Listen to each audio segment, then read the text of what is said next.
En ce lundi 28 août 2023, que le Seigneur Jésus-Christ bénisse ta journée, qu'il te bénisse toi et les tiens.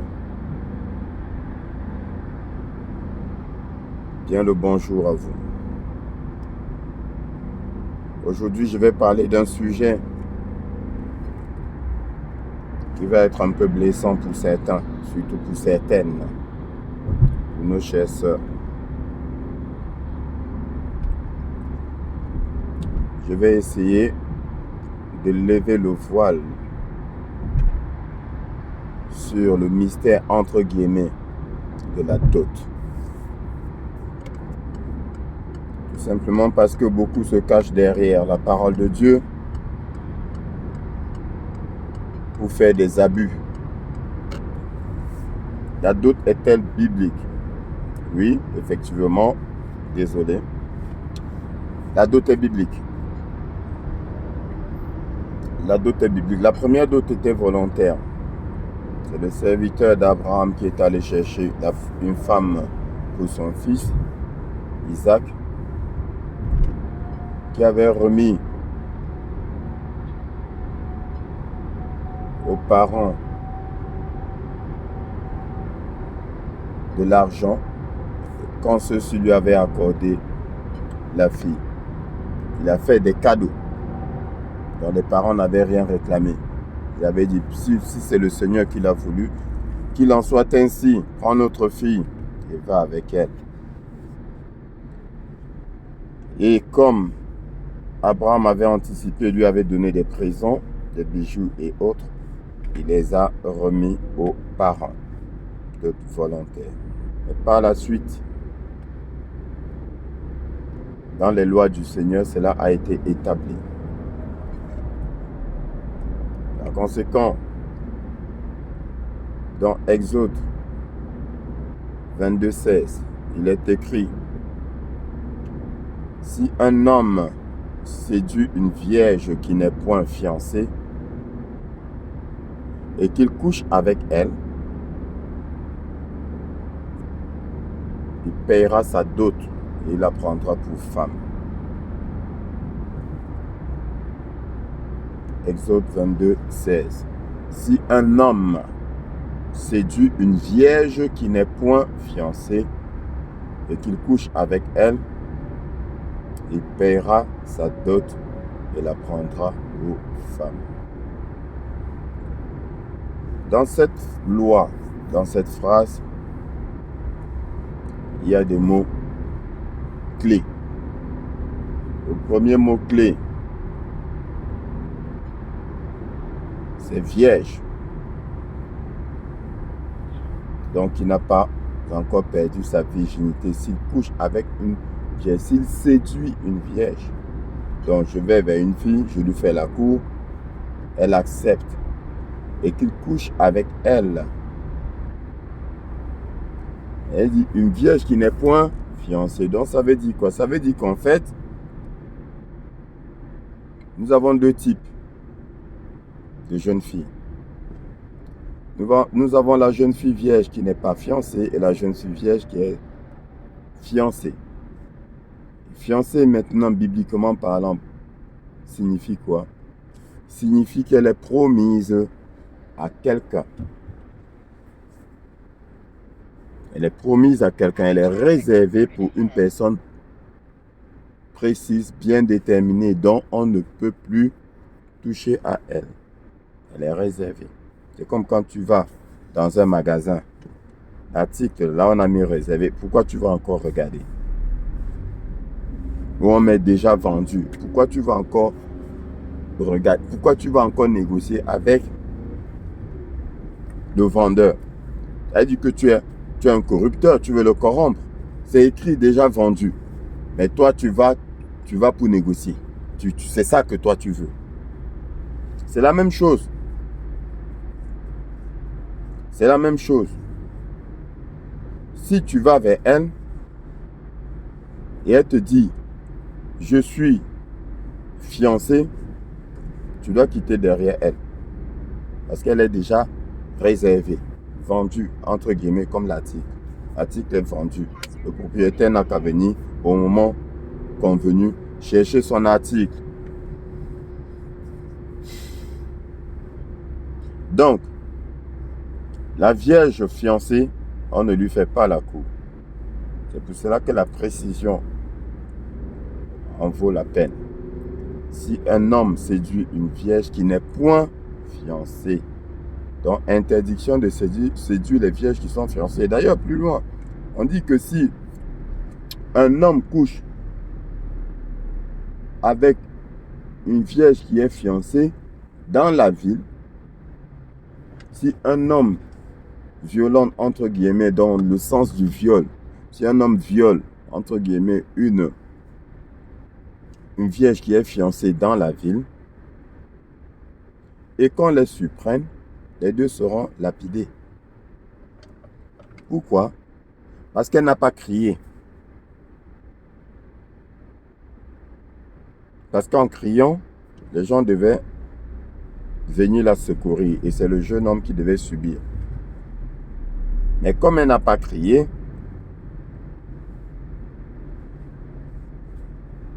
elle sera lapidée parce que c'est considéré comme adultère. Et si c'est dans les champs, la Bible précise que si le viol se fait dans les champs, la jeune fille ne sera pas lapidée parce qu'on suppose qu'elle a dû crier, mais personne n'a entendu. Donc c'est pour dire quoi? C'est pour dire que la jeune fille vierge est considérée comme appartenant à quelqu'un. Elle n'est pas encore mariée. Elle n'est pas encore mariée, mais c'est pas touche. On n'y touche pas. Parce que je vous ai expliqué ce que signifie mariée.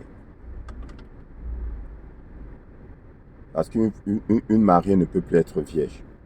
Une mariée, c'est celle qui a perdu sa virginité. Je pense beaucoup vont encore être dans le doute. Réfléchir, c'est écrit. Allez dans la parole de Dieu. Si vous ne comprenez pas, demandez au Seigneur de vous ouvrir l'esprit et vous comprendre, et vous comprendrez. Ceci dit en passant, avant de continuer, je tiens à préciser que mes enseignements, ce n'est pas pour choquer les gens, ou ce n'est pas pour, comme disent les gens, faire le buzz, non. C'est pour aider le peuple de Dieu, c'est pour accompagner le peuple de Dieu dans sa marche au quotidien. Aussi simple que ça. Ne les prenez pas comme une attaque parce que la vérité en règle générale nous attaque. Moi en premier parce que les paroles, comme j'ai coutume de le dire, les paroles du Seigneur s'adressent à tout le monde. Premièrement à ses serviteurs. Voilà. Il en sera demandé à celui à qui on a beaucoup donné. Donc les serviteurs de Dieu auront des comptes bien plus grand à rendre. Donc, ces enseignements, c'est pour nous aider dans notre quotidien. Voilà. Et je continue de dire, ne payez pas pour recevoir des enseignements. Ne payez pas pour recevoir des délivrances. Ne payez pas pour recevoir des guérisons miraculeuse, divine. Ne payez pas. Quand vous payez, vous partagez les œuvres mauvaises de ceux qui vous font payer. Quand vous payez, vous signez une alliance inconsciente, un pacte inconscient avec le démon. Parce que la parole de Dieu est claire. Vous avez reçu gratuitement, donné gratuitement. Consigne stricte, ferme, donnée à ses serviteurs. Allez, guérissez, délivrez, purifiez, chassez les démons. Vous avez reçu gratuitement, donné gratuitement. Vous n'avez rien à payer, rien du tout. Je ferme la parenthèse. Et je reviens en arrière sur notre sujet. Donc, la fiancée, c'est comme le meuble dans le magasin sur lequel on a posé une pancarte ou une affiche avec la mention vendu. Donc, ça ne sert même à rien de regarder. Tu peux regarder et dire, ah, c'est joli, hein. C'est dommage que je sois venu après, que je ne sois pas venu avant. Donc, c'est pareil pour la jeune fille fiancée. Elle est réservée. Dans un restaurant, table réservée. Tu ne vas pas aller t'asseoir quand même. C'est écrit, la table est réservée. Tu ne t'assois pas sur cette table. Sauf si elle est réservée par toi, bien entendu. Donc, si un homme séduit une vierge qui n'est point fiancée, vierge, pas fiancée, donc libre, il y a des vierges qui sont fiancées, donc pas touche. Le sujet n'est pas sur les vierges fiancées. Et qu'il couche avec elle, il paiera sa dot et la prendra pour femme. Là, pourquoi est-ce qu'il paye sa dot? On dit, si il la séduit et qu'il couche avec elle, il paiera sa dot et la prendra pour femme. Si ton esprit est ouvert, tu comprendras que ici, on est en train de te dire que le bonhomme là, qui couche avec la jeune fille, s'il ne sait pas qu'elle est vierge, il couche avec elle et qu'il se rende compte qu'elle est vierge, qu'elle était vierge, parce que là c'est moi, on n'est plus vierge. Il se rend compte qu'elle était vierge, il a obligation d'aller payer sa dot et de la prendre pour femme. Parce qu'elle n'est plus mariable, entre guillemets. Le mot mariable, je le mets entre guillemets. Parce qu'il n'est pas dans le dictionnaire. Je ne pense pas. Mais vous comprenez ce que je veux dire. Elle n'est plus mariable, pourquoi? Parce qu'elle est déjà mariée. Donc, s'il couche avec elle et se rend compte, après l'acte, qu'elle était vierge, il a obligation de payer sa dot et de la garder pour femme. Et si avant, elle lui dit, attention, je suis vierge, et que malgré tout, il couche avec elle, il faudrait qu'il sache que, après avoir couché avec elle là, il va payer sa dot et la prendre pour femme. Donc, dans les deux cas, premier cas, il sait qu'elle est vierge, il ne sait pas qu'elle est vierge. Deuxième cas, il sait qu'elle est vierge. Dans l'un ou l'autre cas, il va la garder parce qu'il a pris sa virginité. Il a pris sa virginité. Donc, c'est sa femme. Il va payer sa dot et la garder. C'est la loi. La loi, ça veut dire qu'on ne la transgresse pas. Parce que s'il ne le fait pas, il y a des punitions qui sont prévues. Et vous verrez. Donc,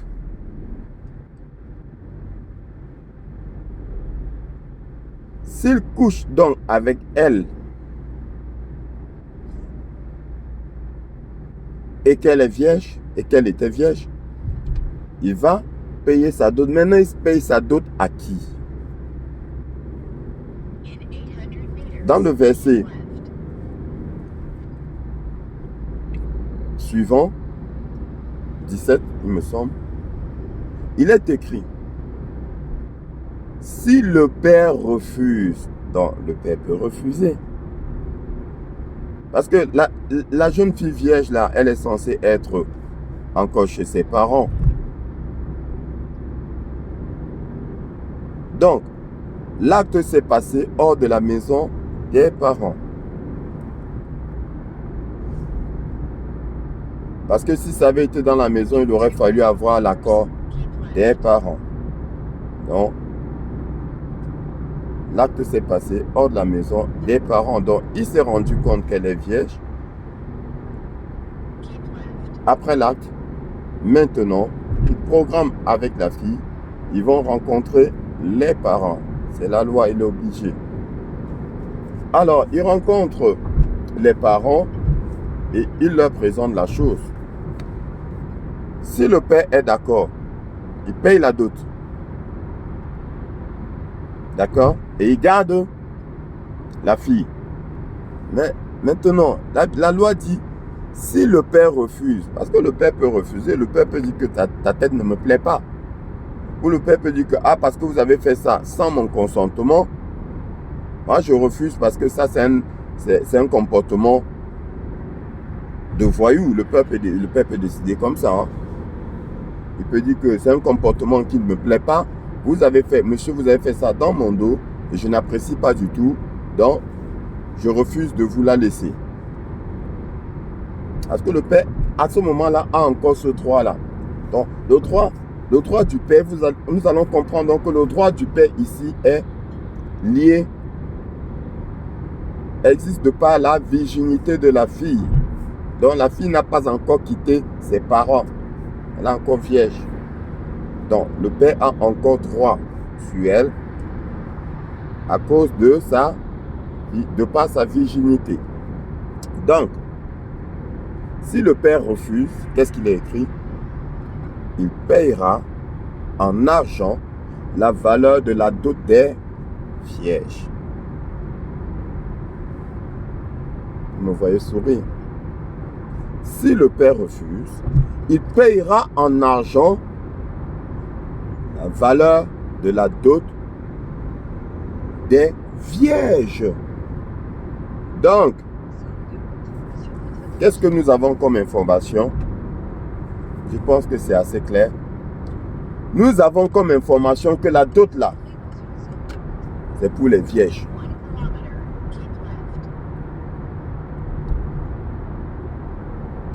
En fait, la dot, c'est pour une femme qui n'est pas encore mariée. Sauf que, comme les hommes sont malhonnêtes,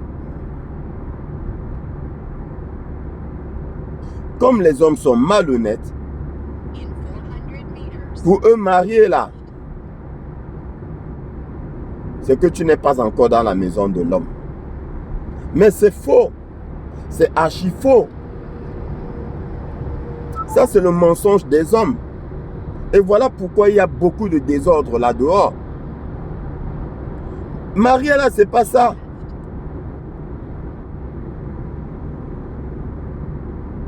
Marier là, c'est dès lors que tu couches avec une femme. Dès lors qu'il y a acte sexuel, il y a mariage. Mariage, c'est ça. Emboîtement. Vous ne formez qu'un seul corps. C'est ainsi que l'homme quittera son père et sa mère et s'attacher à sa femme et ils ne formeront qu'un seul corps. Elle dit que s'attacher à sa femme là, ils vont s'accoupler et ils ne formeront qu'un seul corps. À ce moment-là, mariage.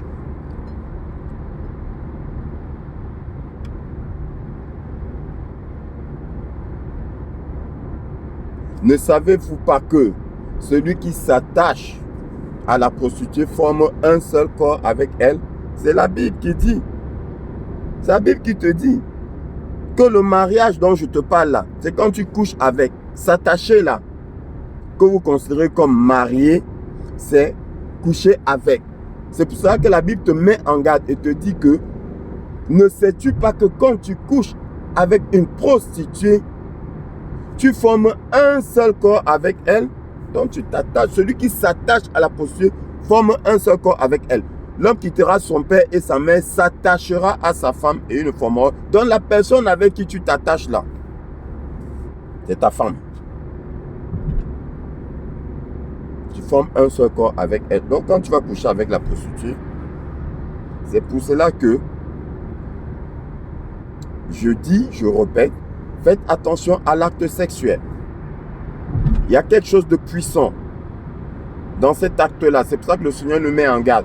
Quand tu vas t'accoupler avec la prostituée, la plupart des prostituées ont des démons en elles. Très puissants. qui vont aspirer ton énergie, qui vont manger, ils vont bouffer ton énergie.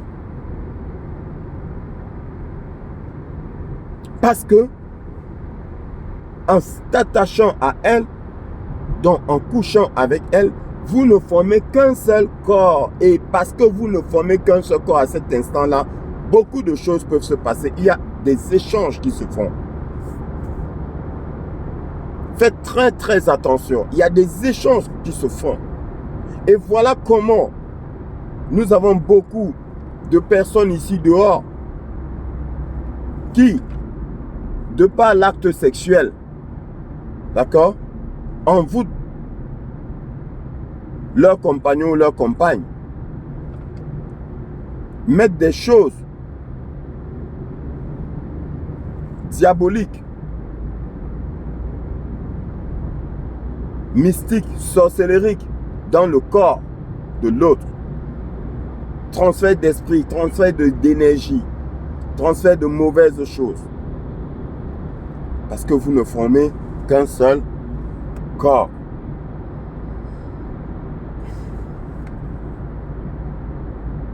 C'est pour cela qu'on vous demande de couper les liens. Mais beaucoup pensent qu'il n'y a que le lien familial qu'il faut couper. Non. Il y a aussi le lien du mariage. C'est-à-dire quoi? Du sexe. Vous croyez que le mariage c'est le papier? C'est pas le papier. Le mariage c'est pas le papier. Ça c'est la société des hommes qui a institué le papier. Est-ce qu'il y avait le papier avant? Il n'y a rien de nouveau sous le soleil. Ne vous conformez pas au siècle présent. Mais soyez tout le temps transformés par le renouvellement de l'intelligence. D'accord? Donc, ici, celui qui s'attache donc à la prostituée forme un seul corps avec elle. En fait, celui qui se marie, se couche, se marie. Voilà. Le mariage, donc, comme je dis, c'est là. On revient. Donc, le père, comme je dis, peut refuser. Il peut dire non. Et l'homme va payer la dot en valeur, en argent. La valeur de la dot des vierges. La dot, donc, information, c'est pour les vierges. Parce que c'est un échange. Il a pris, on dit, il a pris sa virginité. Dans un échange de cette virginité-là, tu vas donner une dot.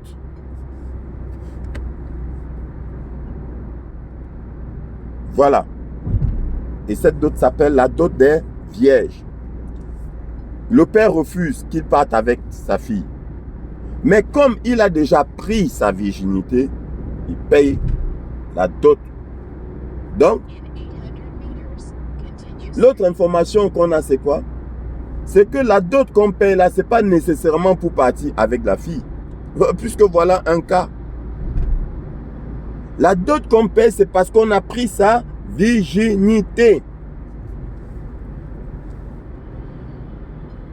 Venez me prouver le contraire. Parce qu'on a pris sa virginité.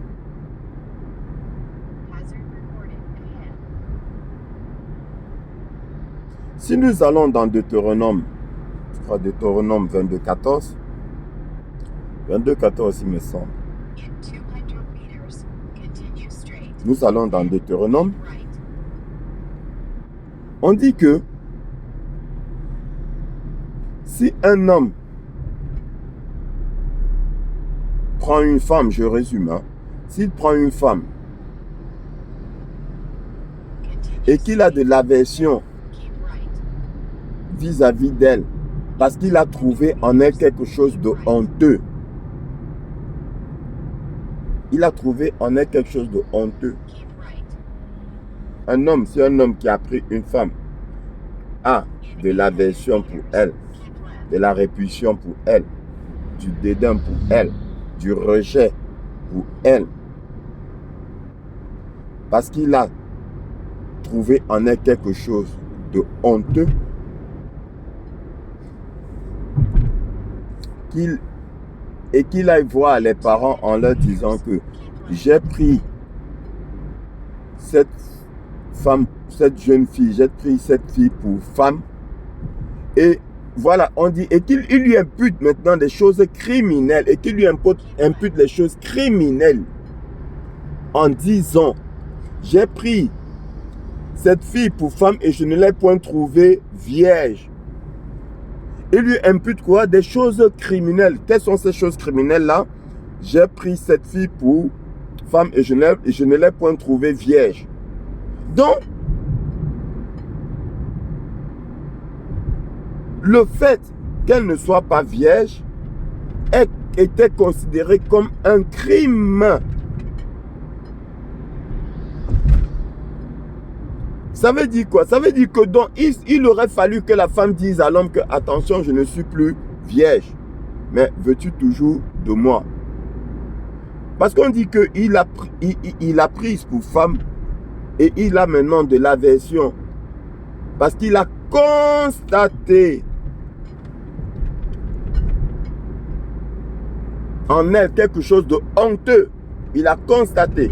Donc il s'est rendu compte qu'elle n'est pas vierge. Donc, on lui a vendu une mauvaise marchandise. Donc, il va dire aux anciens, j'ai pris cette femme, j'ai pris cette fille pour femme et je ne l'ai point trouvée vierge. Il lui impute des choses criminelles. Alors, les parents de la jeune fille prouveront les preuves, présenteront les preuves de sa virginité. Ça veut dire quoi? Ça veut dire que quand l'homme va solennellement demander la main de la jeune fille chez les parents et qu'on la lui accorde, l'acte sexuel se passera dans la maison des parents sur un drap blanc. Souvenez-vous, dans nos traditions, ça existait. L'acte sexuel se passera dans la maison des parents, ou encore si vous voulez, les parents seront présents au moment de l'acte sexuel. C'est comme quand un enfant naît, on est caché derrière la porte, on entend. Dès qu'on entend le cri, on se met à applaudir, l'enfant est né. Hein, c'est la même chose. Dès que vous finissez là, la mère ou la grand-mère, quelqu'un dans tous les cas récupère le drap. Et quand on voit le sang sur le drap, c'est la fête. On dit c'est validé. Est-ce qu'on se comprend? Donc, les parents auront donc pour obligation de présenter les preuves de la virginité de la fille en présentant donc le drap blanc. D'accord? Taché de sang. Donc si le drap est taché de sang, ça veut dire que le jeune homme a menti. Et donc, il est écrit, il a porté atteinte à la réputation d'une jeune fille d'Israël. Et parce qu'il a porté atteinte à sa réputation, il paiera une amende de 100 cycles d'argent. Certainement supérieure à la valeur de la dot des vierges. Il paiera une amende de 100 cycles d'argent. Il sera déjà châtié. Donc, ça, je suppose qu'on va le fouetter pour lui remettre les idées dans l'ordre. Et il paiera en argent. Il paiera 100 cycles d'argent pour réparation aux parents. Il aura obligation de garder la jeune fille pour femme et ne pourra pas s'en séparer jusqu'à sa mort. Pourquoi doit-il garder la jeune fille pour femme, selon vous? Mais parce qu'il a pris sa virginité. C'est sa femme. Je vous avais dit dans un enseignement que quand tu prends la virginité d'une fille, elle devient de ce fait ta femme. Après maintenant, libre à vous de vous entendre, de vous arranger. Aux yeux de Dieu, c'est ta femme. Jeune fille, celui qui prend ta virginité, c'est ton mari. Avant de te remarier, rassure-toi que tu t'es séparé de lui. Vous êtes entendu, vous avez dit, ok, pas de souci, c'est bon. Et donc, quand tu vas te remarier, tu as obligation de dire à celui qui vient à toi que je ne suis plus marié. Pardon, que j'étais déjà marié, mais je suis divorcé. Divorcé là, ce n'est pas à l'église. Divorcé là, ce n'est pas à la mairie. Ce n'est pas à l'administration. Divorcé là, c'est que on s'est entendu, il n'y a plus de lien entre nous. Donc, toi, jeune femme qui n'est plus vierge, tu dois signaler à l'homme qui vient à toi que je ne suis plus vierge. Parce que s'il pense que tu es encore vierge et que tu laisses croire que tu es encore vierge, il a le droit par la suite de te dénoncer. Donc, si la jeune fille était vierge, ça suppose que le jeune homme, il a menti. On dit, les anciens vont le châtier. On va le châtier, premièrement. Deuxièmement, il paiera une valeur. Il paiera une amende de 100 cycles d'argent aux parents, au père de la jeune fille, pour réparation. Et troisièmement, il gardera la jeune fille parce que c'est sa femme. Elle est devenue sa femme du fait qu'il ait pris sa virginité. Ok? Voilà. Mais, s'il savait que la jeune fille a menti, vous allez donc comprendre pourquoi il est écrit, si lui impute des choses criminelles. S'il savait que la jeune fille a menti, qu'est-ce qui se passe? Il se passe que on sortira la jeune fille de la case de son père et on la lapidera. On sortira la jeune fille de la case de ses parents et on la lapidera. Donc on va la tuer à coups de cailloux. On va lui lancer des cailloux jusqu'à ce qu'elle meure. Parce qu'elle a fait de la prostitution dans la maison de son père. Elle a fait de la prostitution dans la maison de son père. Donc, si on était à l'époque là, ça veut dire quoi? Ça veut dire que toi, jeune fille, qui va coucher avec un homme, tout en étant chez tes parents, tu as fait de la prostitution dans la maison de tes parents. Tu t'es prostitué. Donc tu t'es donné à quelqu'un qui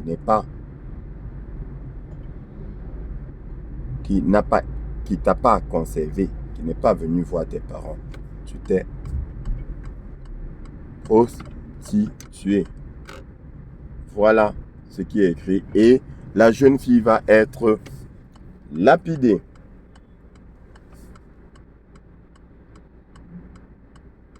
Voilà donc ce qui est écrit concernant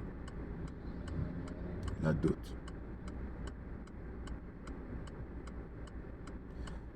Donc, en résumé, Une jeune fille qui rencontre, qui se fait séduire,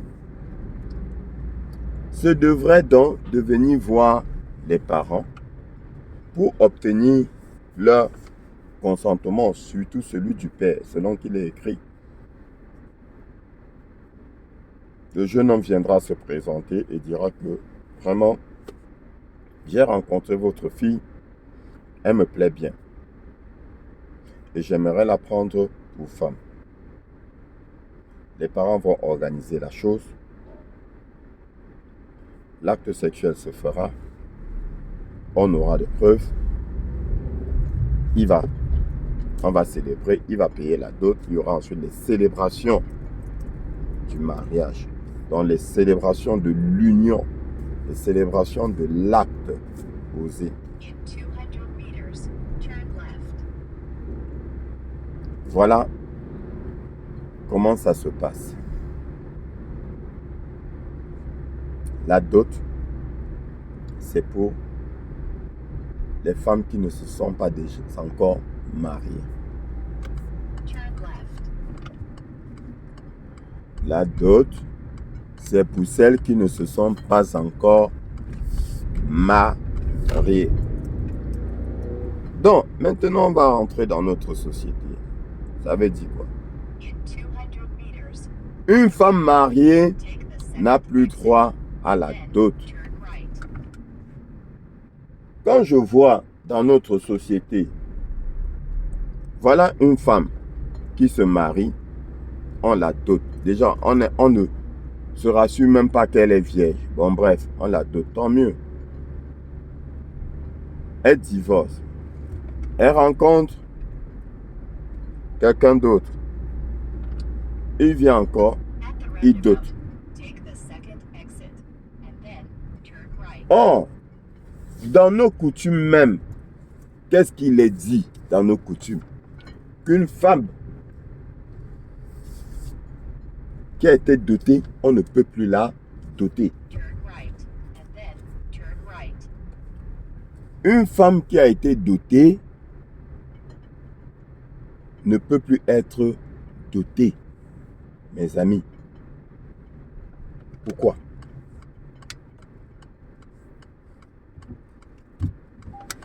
Dans nos sociétés, c'est ce qui est écrit. C'est ce qui est dans nos traditions. Moi, je suis Bamileke. Et chez les Bamileke, une femme là, qui a été dotée, on ne la dote plus. Sinon, c'est la malédiction. Mais maintenant, il y a des abus. Il y a des abus. Si tu as été doté là, c'est terminé. On ne te dote plus. Donc, maintenant, qui doit te doter?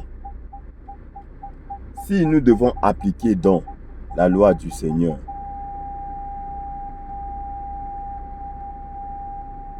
qui doit te doter? Mais c'est celui qui a pris ta virginité. C'est ton mari, non? Et ton mari, c'est celui, ton premier mari, c'est celui qui a pris ta virginité. Donc, il est question que celui-là vienne te doter. Alors, vu qu'on ne dote pas une femme qui est déjà dotée,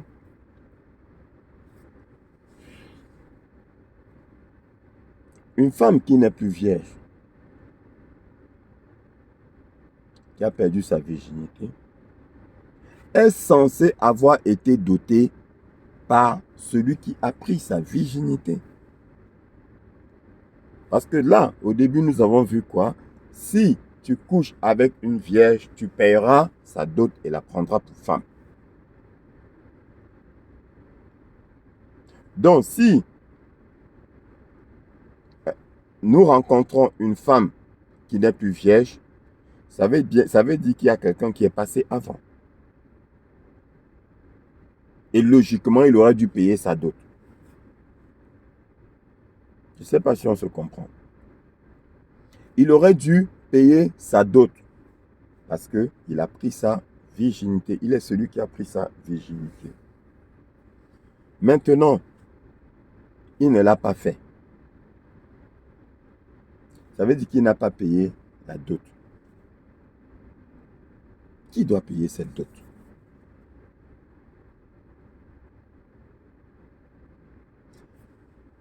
Je pose la question, qui doit payer cette dot?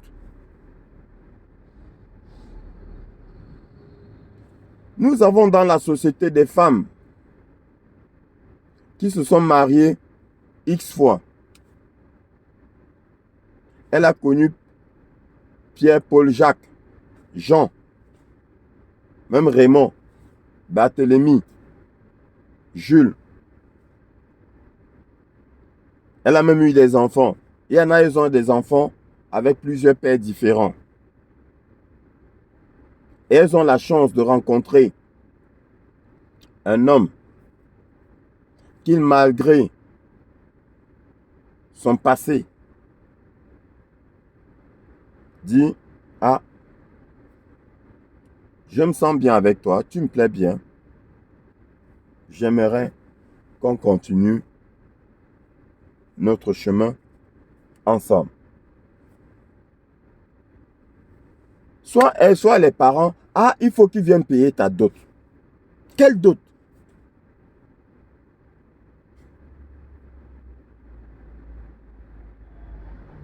Quelle dot? Si on regarde même dans nos coutumes, c'est du mensonge, c'est du vol. Il n'y a pas de dot à payer. Il n'y en a pas. Je mets au défi quiconque. Je répète, je mets au défi quiconque de venir me prouver qu'il y a une dot à payer. Il n'y en a pas. Une femme qui a déjà quitté ses parents là, elle n'est plus dotable.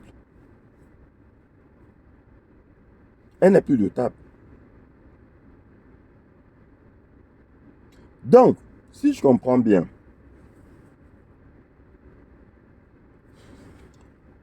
toi femme,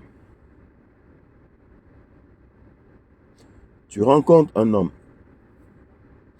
qui veut bien rester avec toi. Maintenant, tu dis qu'il faut qu'on aille voir mes parents.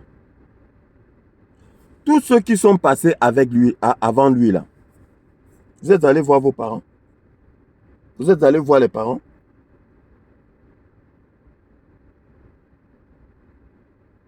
Déjà, est-ce que tu avais demandé l'avis des parents avant d'aller avec ceux-là? C'est-à-dire que tu en as connu une dizaine, même si ce n'est qu'un seul. Mais tu en as connu plus. Tu as fini de tourner. Tu n'es pas venu voir les parents pendant que tu étais avec eux. Pendant que tu couchais avec eux. Et maintenant, l'autre vient dire, ah, vraiment, celle-ci ressemble à la femme de ma vie. Hein. Mais le produit est déjà usé. Vendu. Vendu. Ok, on peut négocier. Et toi, il faut qu'on aille voir les parents avant. Les parents, là, si eux-mêmes, là, ils sont normaux, là. Si eux-mêmes, ils sont normaux, ils doivent te poser la question, mais ma fille, tout ce que tu as connu avant, là, tu es venu nous voir. Tu as demandé notre avis. Pourquoi aujourd'hui tu demandes notre avis? Mais continue. Continue. C'est incroyable. Parce que la société nous trompe. Et c'est le diable qui est derrière tout ça.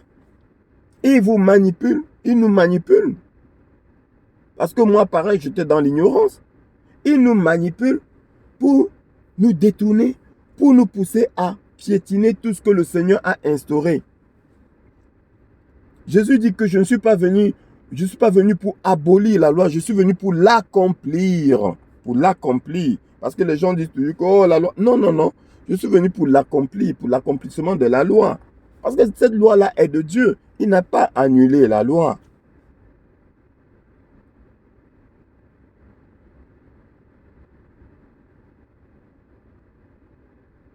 Il faut d'abord que tu te présentes à mes parents. Les 10 autres là, tu les as présentés aux parents. Et les parents là, eux-mêmes là. Quand tu viens là, ils doivent te poser la question, mais ma fille, les enfants là, tu as demandé notre avis avant de les avoir. Tu as demandé notre avis avant d'aller avec tout ce. Pourquoi celui-là maintenant, tu veux demander notre avis?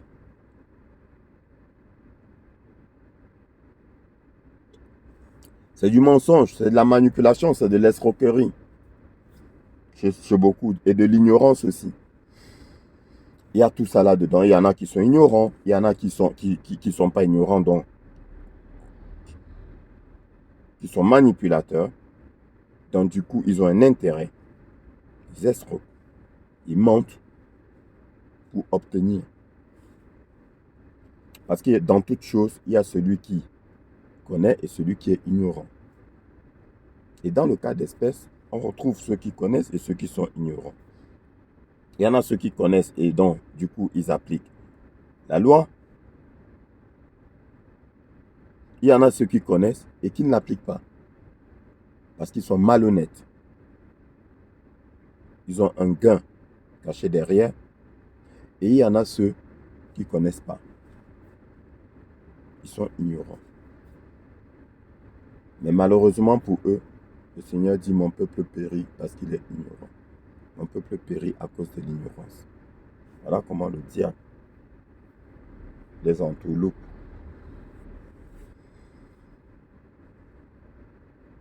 Voilà comment le diable les entourloupe.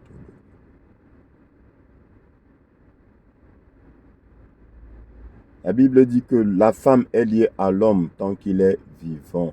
Et s'il meurt, si l'homme meurt, la femme est libre de se marier avec quelqu'un d'autre. Et maintenant, il faudrait que la personne accepte. Et on ne va pas faire comme si elle était encore vierge. Elle a déjà été la femme de quelqu'un. Maintenant, elle est veuve. Est-ce qu'on doute les veuves?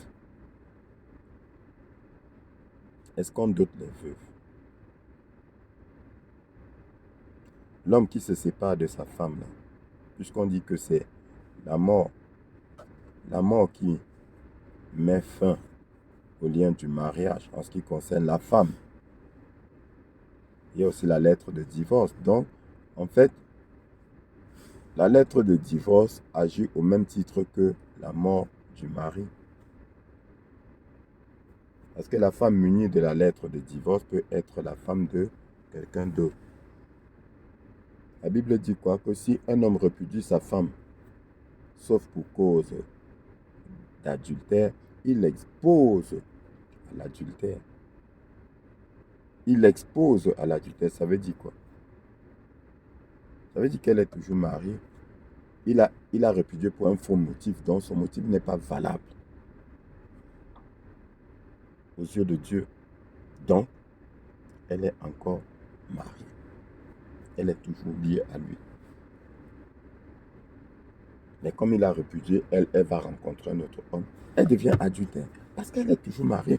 Voilà comment beaucoup de femmes, là dehors, sont dans un foyer, mais elles sont toujours mariées. Et elles ne comprennent pas pourquoi l'autre imbécile la visite toujours, même la nuit, mystiquement. Et parce que tu es toujours marié. Tu es toujours marié. Rassurez-vous que vous n'êtes plus marié avant de vous remarier. Rassurez-vous.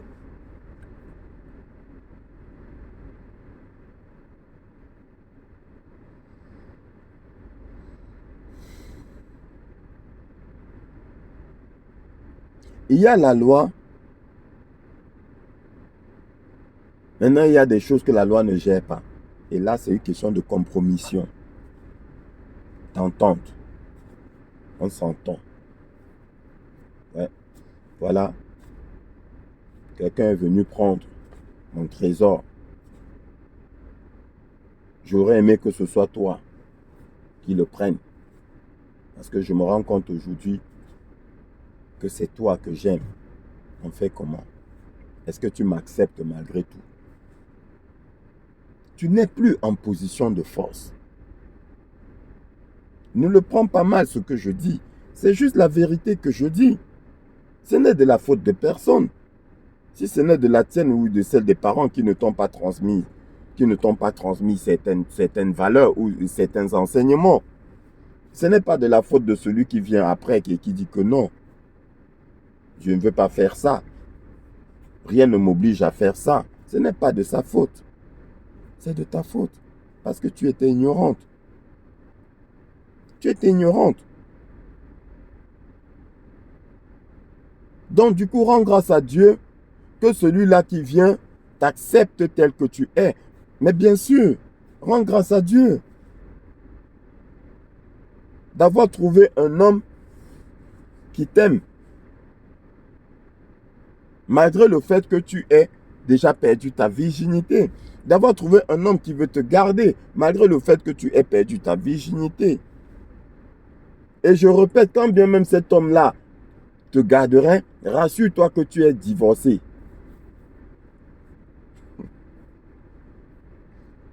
Une fois de plus, beaucoup vont me prendre pour un fou. Les choses de l'esprit sont folies pour l'homme animal parce qu'il ne les comprend pas. C'est spirituel. Ne marche pas par la vue. Je répète, c'est pour cela que beaucoup parmi mes sœurs sont visitées par les maris de nuit, qui sont d'ailleurs leurs maris dans la vie, mais elles ne savent pas. Elles ne savent pas, beaucoup parmi mes sœurs ne savent pas qu'elles sont toujours mariées. Elles sont dans un foyer, mais elles sont mariées. C'est l'adultère qu'elles sont en train de faire dans ce foyer-là. Elles sont adultères et l'homme aussi est adultère parce que l'adultère chez l'homme, attention, on reviendra là-dessus, ces sujets-là. L'adultère chez l'homme, c'est quoi? C'est le fait de coucher avec une femme qui est déjà mariée. Donc, imaginez le nombre d'hommes adultères qu'il y a là dehors. Parce que le mariage, je répète, ce n'est pas le fait d'être à la mairie. Non, non, non. Tu vas avec une femme, elle n'est plus vierge, ça veut dire qu'elle a été mariée ou elle est mariée. Maintenant, tu lui poses des questions. Si tu veux éviter l'adultère, tu lui poses des questions. Es-tu la femme de quelqu'un? Ah non, non, non, je ne suis pas mariée. Hein. Es-tu vierge? Non. Donc tu es mariée. Maintenant, as-tu divorcé? T'es-tu séparé comme il se doit de celui-là qui a pris ta virginité? Nous sommes nombreux dehors qui sommes des adultères. Là, je parle des hommes. D'abord. Ils sont nombreux. Parce qu'il y a des femmes qui quittent un homme. Il n'a pas répudié. C'est elle qui a décidé de partir. L'homme qui a pris sa virginité, il ne l'a pas répudié, elle est partie. Tous ceux avec qui elle va coucher là sont adultères. Venez me prouver le contraire. Je vais vous présenter la loi, la Bible. Venez me prouver le contraire. Tous ceux-là qui vont aller après avec elle sont adultères. Celui qui va la prendre, qui va aller à la mairie là, même à l'église, le pasteur béni, les pasteurs vont bénir même sans savoir, même sans se renseigner, ils vont soi-disant bénir. Vous bénissez quoi? Vous bénissez rien du tout. Vous ne bénissez rien du tout. Raison pour laquelle plein de couples, c'est le bordel. Parce que ce n'est pas ta femme. Vous n'avez pas fait le nettoyage. Ce n'est pas ta femme. Non, c'est la femme de quelqu'un. Et si spirituellement parlant, il est puissant, il va venir tout le temps s'occuper d'elle. Toi, tu es là, tu dors. Tu penses que non, l'homme est en train, parce que c'est son c'est sa femme. Donc, nombreux sont ceux qui sont avec une femme à la maison qui n'est pas leur femme. Parce qu'elles n'ont pas été répudiées. Oui, il y a beaucoup de femmes qui quittent le foyer. Quitter le foyer dans, je sous-entends, elles ont un homme qui a pris leur virginité, qui a même payé la dot. Mais qui n'est pas là à la mairie, elle considère que elle n'est pas sa femme. Faux. Et après, quitte la maison. Ah, rien ne nous lie, hein. Ah bon? Rien ne vous lie. Pire encore, il a payé la dot. Encore, celui qui a couché avec elle, là, qui a pris sa virginité, qui n'a pas payé la dot, nous pouvons, de par l'analyse de la loi, parce qu'on dit que s'il couche avec elle, il payera sa dot. Donc, il n'y a pas la dot, donc le mariage en lui-même n'est pas scellé. Mais il y en a, il a payé la dot, donc le mariage est scellé. Il y a juste le papier des hommes qui n'ont pas. Elle quitte. Et elle va rentrer dans un autre foyer. Elle est adultère et celui qui l'accueille est adultère. Donc, quand nous avons commis des erreurs dans notre jeunesse, ne continuons pas à nous enfoncer. À un moment donné, il faut se dire que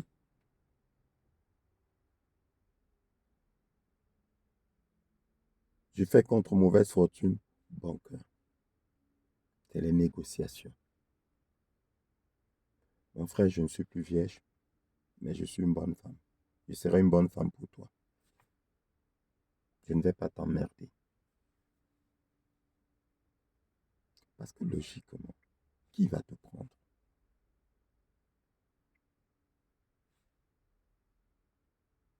Tu es, entre guillemets, ce qu'on appelle une marchandise dénaturée.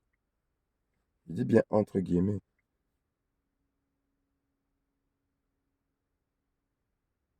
Mais comme il y a la grâce, tu rencontreras quelqu'un qui va te trouver merveilleuse à ses yeux. Mais maintenant, la personne te trouve merveilleuse. Mais toi, tu es consciente que tu es dénaturé. Tu vas encore venir emmerder celui-là qui te trouve merveilleuse. Au final, il faut savoir. Négociation. Négociation. Tu trouves? Ah, gloire à Dieu. Beaucoup de femmes vont à l'église. Seigneur, donne-moi un mari. Seigneur, donne-moi un mari. Elles ont déjà un mari. Elles ne sont plus vierges. Elles disent, Seigneur, donne-moi un mari. Quel mari? Dieu va te donner quel mari? Tu es déjà marié.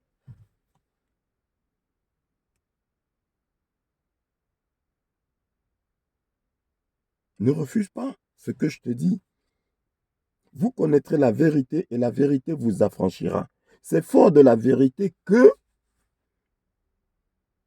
tu te libères. C'est fort de la vérité que tu sors d'une souffrance inutile. La souffrance inutile, c'est quoi? C'est prier nuit et jour et ne pas obtenir ce que tu demandes. Il y a des choses que Dieu ne donne pas. Parce que ça ne rentre pas dans son cadre. Dans le cadre de la loi divine. Vous demandez, mais vous ne recevez pas parce que vous demandez mal. Tu demandes mal. Tu as des enfants avec des pères différents. Et tu dis, Seigneur, donne-moi un mari. Quel mari? Tu as été plusieurs fois marié.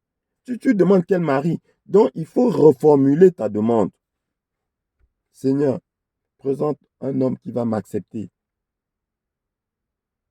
avec tous mes défauts. Présente-moi un homme. Donne-moi un homme qui va m'accepter malgré le fait que je ne sois plus vierge, malgré le fait que j'ai déjà des enfants. Non? Tu vas à l'église, tu dis qu'il faut que Dieu te donne un mari, et il faut que ce mari-là aille te doter. Mais tu ne l'obtiendras jamais. Pas de Dieu dans tous les cas. Pas de Dieu. N'est-ce pas, beaucoup ont dit, ah, le Seigneur merveilleux, il m'a donné. Quelque temps après, séparation. Pourquoi? Parce que les bases sont fausses. Parce que les bases sont fausses. Après, on va dire que, ah, mais Dieu, là, il est comment? Depuis que je demande, ah, depuis que ma fille demande, et les païens se moquent de nous. Ah, voilà, c'est celle-là. Tous les jours, elle va à l'église, elle demande à Marie. Ça fait 5 ans, 10 ans, elle n'a pas obtenu. Et il se moque de Dieu, que c'est quel Dieu? Mais Dieu ne donne pas des choses pareilles et les païens ne savent pas ça.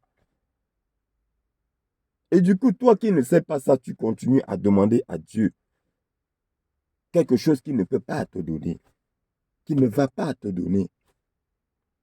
Et comme ça ne vient pas, les païens disent que le Dieu là n'est pas efficace. Non, si, il est efficace. Il est même très efficace. Il est tellement efficace qu'il t'a, malgré toutes tes fautes, il t'a donné. Il t'a donné un compagnon qui t'accepte, malgré le fait que tu aies perdu ta virginité, malgré le fait que tu aies connu plus d'hommes dans ta vie, beaucoup d'hommes dans ta vie, que tu as été adultère 1001 fois dans ta vie, malgré ce fait-là, il t'a donné quelqu'un qui t'aime. Mais non, non, pour toi, non, c'est pas ça. Tu veux plus parce que tu vaux plus. Tu vaux quoi? Tu vaux quoi? Tu vaux rien. Tu as déjà fauté.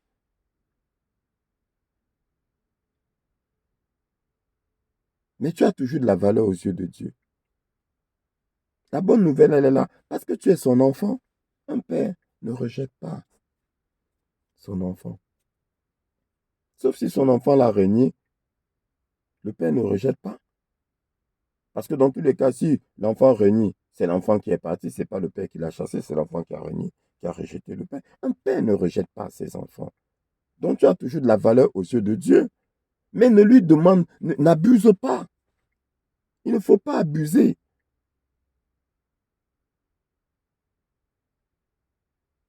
Ah, j'attends l'homme que je vais présenter à mes parents. Mais entre-temps, tu es plus vieille. Entre-temps, tu tournes là dehors avec les hommes. Hein? Mais jeune fille, réfléchis toi aussi. Là, je m'adresse maintenant à la jeune fille. Celle qui a perdu sa virginité. Si celui-là qui a pris ta virginité, là, ne peut pas aller voir tes parents, c'est pas à toi de lui. Vous décidez ensemble, vous déclarez. Il n'a qu'à déclarer que, ok, je déclare que je ne suis pas ton mari, je déclare que tu es libre. Et toi, tu valides. Tu valides comme ça dans les lieux célestes, on saura que tu es plus vierge, tu es divorcé. Donc tu peux te remarier. Sinon, ça reste acté que tu es marié. Et quel que soit l'homme que tu vas trouver, ça ne marchera pas. Parce que tu es marié, tu es adultère à l'instant. Et lui, il vient dans l'adultère. Recherchez toujours la cause. Pourquoi est-ce que dans mon foyer, ça ne va pas? Ne cherchez pas seulement qu'il est ceci, il est cela. Non, non. Il y a des choses spirituelles cachées.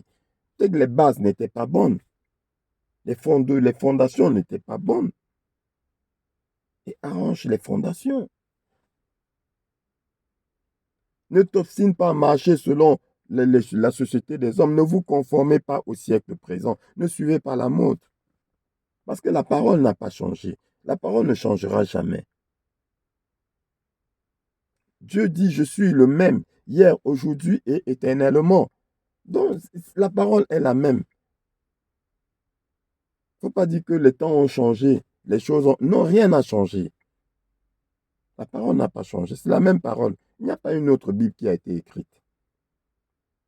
Dieu n'a pas parlé une autre fois. Dieu a déjà parlé. Et il a déjà accompli. Jésus dit, tout est accompli. Il a déjà accompli toutes choses. Vous allez encore dire quoi? Mais c'est écrit dans la même Bible que vous utilisez pour prier avec. Ouvre ton esprit. Demande la sagesse à Dieu. Agis avec sagesse. N'imite pas les hommes. Cette société qui a mis tout en place pour te perdre. Ah oui, cette société a mis tout en place pour nous perdre. Vous êtes dans le monde, mais vous n'êtes pas du monde. Ce n'est pas moi qui ai inventé ça. Ce n'est pas moi qui ai dit ça. Sortez du milieu d'entre eux. C'est ce que Dieu nous dit. On est dans le monde, mais on n'est pas du monde. Sortez du milieu d'entre eux. Pourquoi? Parce qu'ils sont mauvais. Donc celui qui pense que la société s'y est faite pour qu'il soit bien là, faux. Dieu le dit. Ce n'est pas moi qui le dis, Dieu le dit. Sinon, pourquoi il dirait sortez du milieu d'entre eux? Sortez du monde. Mais nous sommes dans le monde. Et le monde a ses rouages. Et là, non, machin et tout. Ah non, il faut qu'ils viennent voir mes parents. Attends. Hein? Il faut qu'ils payent ci, il faut qu'ils payent ça. Machin, le pôle châssis, le ceci, le cela. Entre temps, tu traînes des enfants sans père. C'est-à-dire non reconnus. Parce que tout enfant a un père. Les enfants non reconnus, je ne veux pas prononcer le mot qui fait mal. Mais tu es exigeant. Les parents sont exigeants. Mais les parents là sont aussi, ils sont maudits. Ils sont maudits. Ils doivent plus te dire, hé, gloire à toi Seigneur, ma fille a enfin trouvé quelqu'un qui va la cadrer. Ma fille s'est enfin posée. C'est ce qu'ils doivent dire. Celui-là même, c'est même eux qui doivent lui donner des présents, des cadeaux. Et vraiment toi, que Dieu te bénisse. Ils doivent être gentils avec lui. Ce sont même eux qui doivent le supplier. Parce que cette femme qu'il est en train de prendre a déjà été mariée.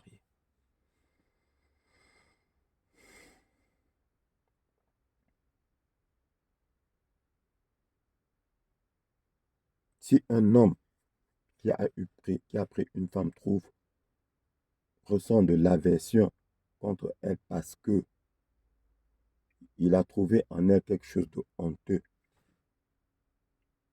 et qu'il a se plaint en lui, imputant des choses criminelles en disant j'ai pris cette femme et je ne l'ai point trouvée vierge, alors on la sortira de la maison de son père si la chose est avérée et on la lapidera. Elle n'a plus de valeur parce qu'elle a fait de la prostitution dans la maison de son père. Elle n'a plus de valeur. C'est écrit.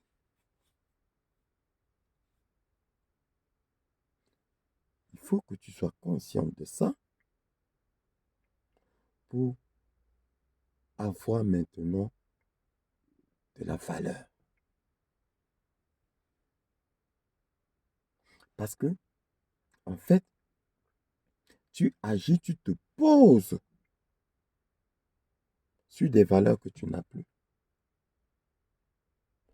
Parce que tu te comportes comme une femme vierge, une fille, vierge, que tu n'es plus.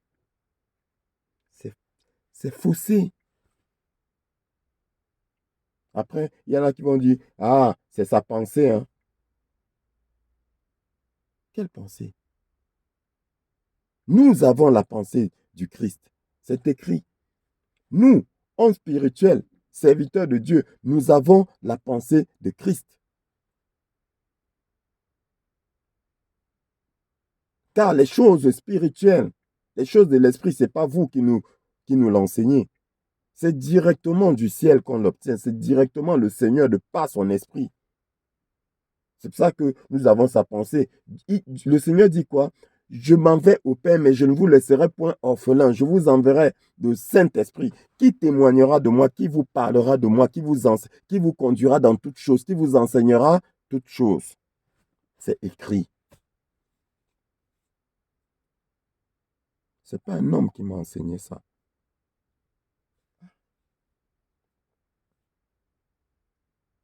Ce n'est pas un homme qui m'a enseigné ça.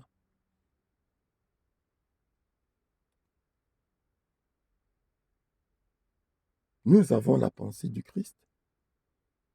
Même s'il nous arrive de fauter, mais dans le cadre de la résolution de des problèmes, nous avons la pensée du Christ. Quand tu viens à moi, quand un couple vient à moi, je ne résous pas le problème comme les hommes. Je vais dans la parole. Je puise dans la parole. Et c'est pour cela que je suis sûr de moi. Et quand on vous traînera devant les tribunaux et les synagogues, ne vous inquiétez pas de ce que vous direz, car ce que vous direz vous sera donné à l'instant par mon esprit. Ce que nous disons nous est donné par l'esprit du Christ. Donc écoute, c'est pour ton bien. Ce n'est pas pour te blâmer. Ce n'est pas pour te critiquer. Ce n'est pas pour te rabaisser, te salir, t'insulter. Non. C'est pour ton bien. C'est pour que tu prennes conscience des erreurs commises et que tu ne marches plus selon la société des hommes. Et tu seras heureuse. Et tu seras heureuse. Tu ne seras plus, tu n'auras pas, comment je vais dire, ta maison ne sera pas construite sur du sable.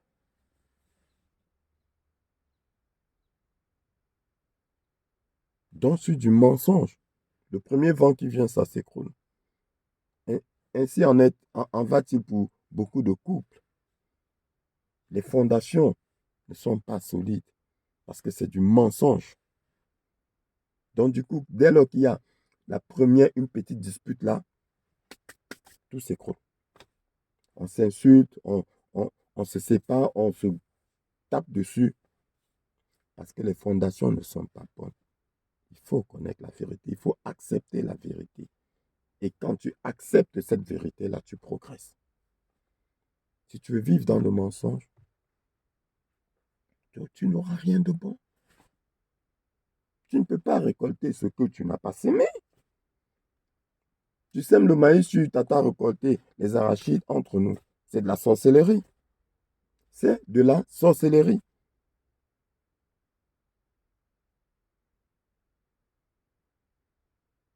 Oui, dans nos agissements, beaucoup disent, ah, celui-là, après il se dit homme de Dieu. Il ne fait pas ci, il ne fait pas ça, et puis il se dit homme de Dieu.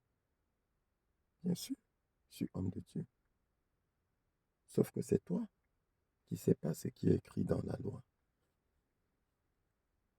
C'est toi qui ne sais pas ce qui est écrit dans la loi. C'est pour cela que tu vas trouver que mon comportement est bizarre. Va d'abord connaître ce que le Seigneur a dit avant de venir me juger, avant de venir dire que j'ai un mauvais comportement. Oui, je vais te dire, j'ai un mauvais comportement, c'est vrai. Mais selon la société des hommes, mon comportement n'est pas bon. Parce qu'il n'est pas en conformité avec la société des hommes. Mais il est en conformité avec la pensée du Seigneur, les lois du Seigneur.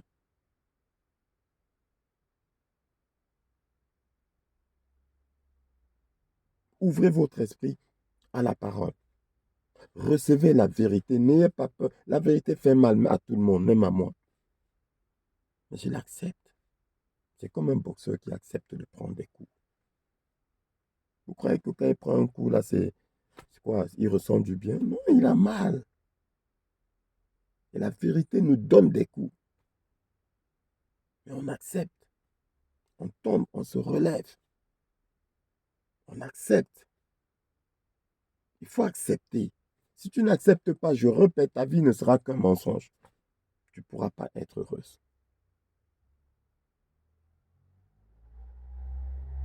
Si tu n'as pas encore perdu ta virginité, va en lâcher. Pas au premier inconnu, au premier voyou qui va s'amener, non. À ton mari. À celui qui va rester, qui va t'accepter, qui va rester avec toi. Va en lâcher. Et qu'il aille te douter. Devant lui-même, dit Paul châssis. Il va payer. il va payer. Parce qu'il sait que quand il va te prendre, quand il va s'attacher à toi, tu seras sa femme à vie. Pas les histoires que les gens disent, jure-moi que je serai ta femme à vie. Ah, tu n'es plus vierge. Tu as connu plein d'hommes et tu viens. Donc c'est comme ça. Alors que tu n'as pas dit la même chose. Jure-moi que je serai ta femme. Donc, tu vas avoir 3, 4, 5 hommes qui vont te jurer que tu es la femme à vie. Donc, du coup, tu as la femme à vie de... Tu es une sorcière. Tu es une sorcière. Peut-être sans le savoir, tu es une sorcière. On n'a pas besoin de jurer. Celui qui prend ta virginité, tu es sa femme à vie. Pas besoin de jurer. Donc, s'il a la crainte de Dieu, parce que la première chose, c'est ça. Ton homme doit avoir la crainte de Dieu. S'il a la crainte de Dieu et qu'il ne connaisse pas cette loi divine, présente-lui cette loi divine. Et là, tu seras sa femme à vie. Jusqu'à ce qu'il meure. Tu seras sa femme. Et s'il ne connaît pas, j'ai dit, s'il ne connaît pas cette loi, présente-la lui. Et s'il connaît cette loi, il va dire, gloire à toi Seigneur, j'ai rencontré ma femme. Celle qui est encore vierge. Je vais prendre sa virginité et ainsi je ferai d'elle ma femme. Il n'y a pas besoin de jurer. La Bible dit, il ne sert à rien de jurer. La Bible t'interdit même de jurer. C'est tout.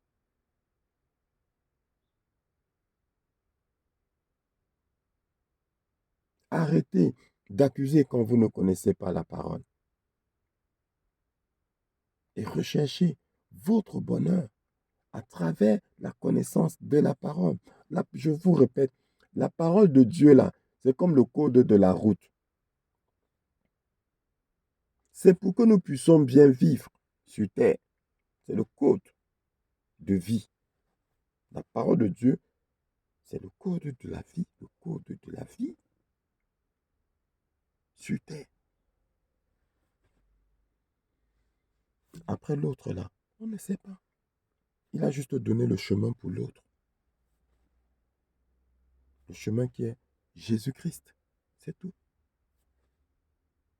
Il n'a pas dit comment on va vivre. Il n'a pas donné un code pour vivre après la vie sur terre. Non. Il a donné un code pour vivre sur terre. Donc, prends ce code-là. Et voilà, fonctionne. Toi, jeune fille qui a perdu ta virginité, arrête de rêver. Ne rêve plus. Arrête d'aller à l'église. Dis, je veux un mari. Je veux quel mari? Prends celui-là qui t'accepte comme tu es. Tu n'as plus de conditions à lui imposer. S'il est d'accord de continuer la vie avec toi en te donnant de l'amour, gloire à Dieu. Gloire à Dieu. Arrête de rêver. Le mal a été fait. Maintenant, essaye de souffler dessus. Comme quand quelqu'un qui se brûle, il souffle dessus pour avoir moins mal. Et demande à Dieu de te consoler dans ta douleur, dans ta souffrance et de t'accompagner. Et voilà. Parce que tu as perdu ta virginité dans l'ignorance. Celui avec qui tu es n'est pas ton mari. Sauf si tu as divorcé, spirituellement parlant. Et là, il est ton deuxième mari, ou ton troisième mari, ou ton centième mari.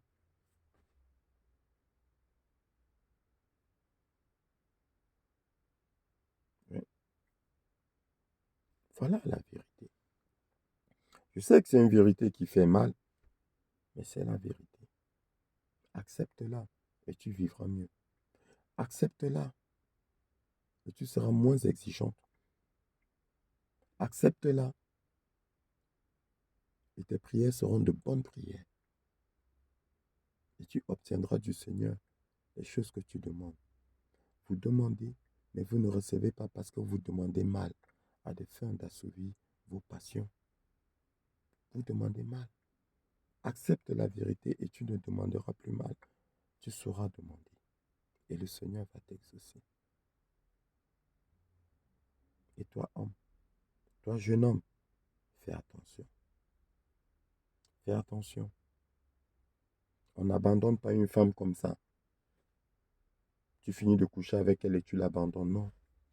C'est la malédiction que tu mets au-dessus de ta tête. C'est la malédiction que tu mets au-dessus de ta tête.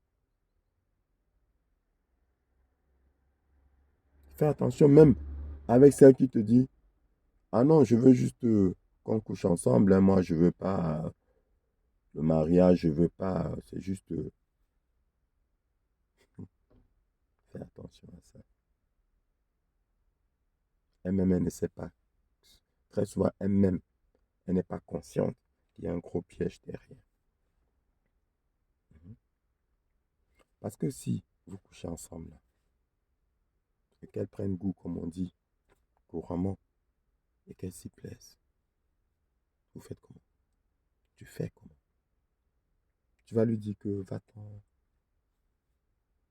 tu vas coucher avec elle. Donc fais attention. Tu ne vas pas te séparer d'elle comme ça, alors qu'elle s'est donnée à toi. Fais attention.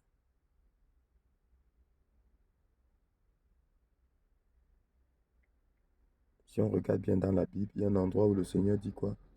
N'oublie pas la jeune fille de ta jeunesse.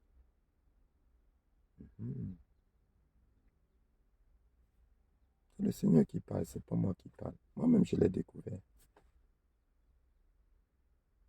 Il arrive un moment où le Seigneur te révèle les choses. Il ne te révèle pas tout d'un coup. Hein. Ah non, quand on vous dit nous avons la pensée du Christ, ça veut dire que le peu que nous avons, ça vient du Seigneur. Le Seigneur donne en temps voulu. C'est lui qui décide. C'est lui qui décide. Tu vas passer à côté de quelque chose pendant des années. Et un jour, il te révèle. C'est tout. C'est tout. Il te révèle. Il révèle plein de choses. Tu vas lire la multiplication entre guillemets du pain. Pendant des années, tu lis. Et un jour, il te révèle ce que ça signifie. Ce que signifie la multiplication du pain. Multiplication, c'est les hommes qui ont écrit multiplication du pain. Un jour, le Seigneur te révèle. C'est le Seigneur qui révèle sa pensée quand il veut, comme il veut. Donc, nous aussi, il y a des jours où nous découvrons. Mais nous l'acceptons parce que c'est la pensée du Seigneur. Nous savons que c'est la pensée du Seigneur. Nous le savons. Nous savons distinguer la pensée du Seigneur. J'ai dit, tout enfant connaît la voix de son Père. Quand nous entendons la voix de notre Père, quand nous entendons la voix de notre Maître, parce qu'il est en même temps notre Père et notre Maître, notre Chef. Quand nous entendons la voix de notre Chef, nous sommes au garde à vous. Parce que nous reconnaissons sa voix. Mes brebis entendent ma voix et ils me suivent, car ils connaissent ma voix. Mes brebis me connaissent et je les connais. Je n'invente rien. Bon, bien aimé, je vais aller travailler. J'ai pris du retard.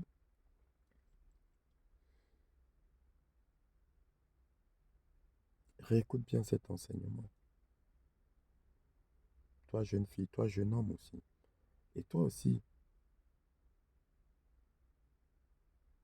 femme qui n'est plus jeune fille.